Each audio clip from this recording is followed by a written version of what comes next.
Hey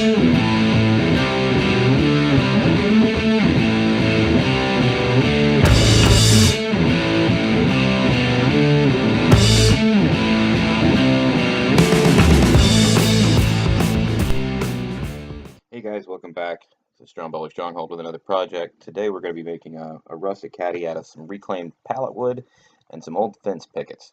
It's a quick and easy project anybody can do, and pretty much out of any kind of wood you can find.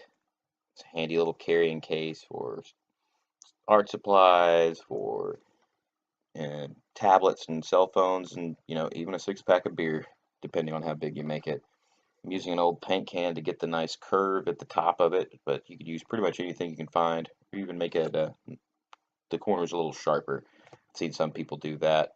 We just wanted a nice, smoother, safer edge. You can also use, I'm using a paddle bit here. You can use a Forstner bit to drill the hole that we're going to have a dowel inserted into. Nice 5/8 hole for a big thick handle to hang on to. It's the only new piece of wood we bought, and you can pick those up for $1 or $2. And we're smoothing off all the edges before we move on to the next step, which is finger joints. Now, I'm fairly new at finger joints. I'm fairly new at a table saw, but I wanted to give it a shot on this one. We're doing about a 1/2 inch finger joint. Made a little jig that's a snug, but it works. And I recommend using something like a clamp to kind of keep your fingers out of the way.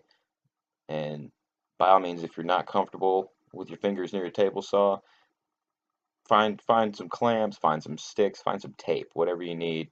Just be comfortable. Don't do anything that you feel is risky.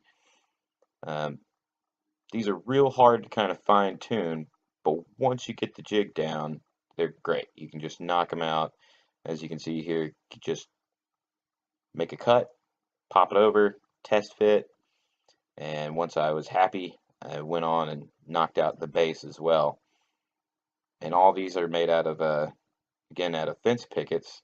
So they're all the same picket, they're all the same thickness, and all the same kind of grain pattern and age.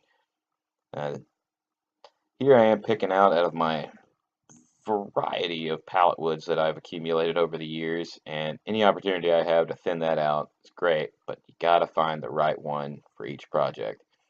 And you got to make sure that when you do get your pallet wood, you get out all those pesky little nails. And some of these things have been nailed and removed 7 or 8 times each. And you do not want to catch a screw or a nail with any of your saw blades, because it'll blow that little piece of carbide off and send it flying nobody knows where, probably into a piece of you. So make sure you get all those out. We're going to try to rip these down to a little bit smaller and have a nice straight edge with this little kind of rigged up straight edge jig I've made. It's just a piece of plywood on a runner with a couple clamps to hold it straight.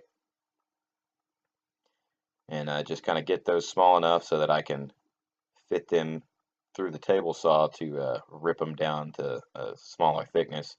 Because I don't have a planer and I don't have a joiner, so you just make do with whatever you can get away with.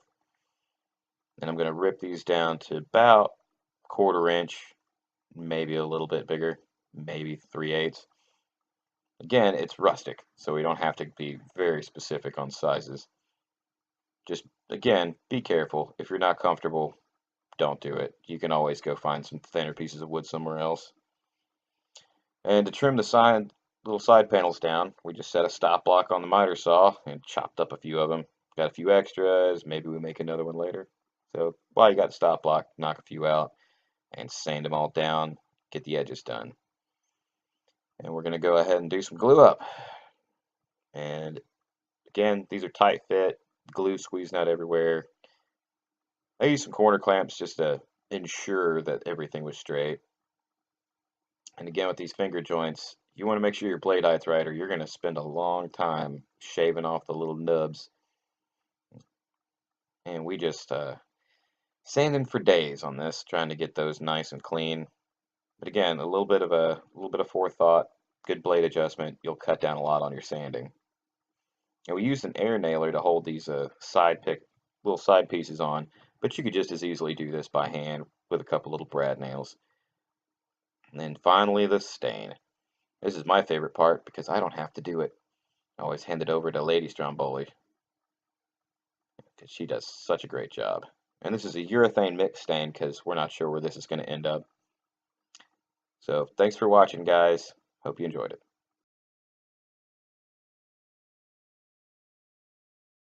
Hey, thanks for watching my video.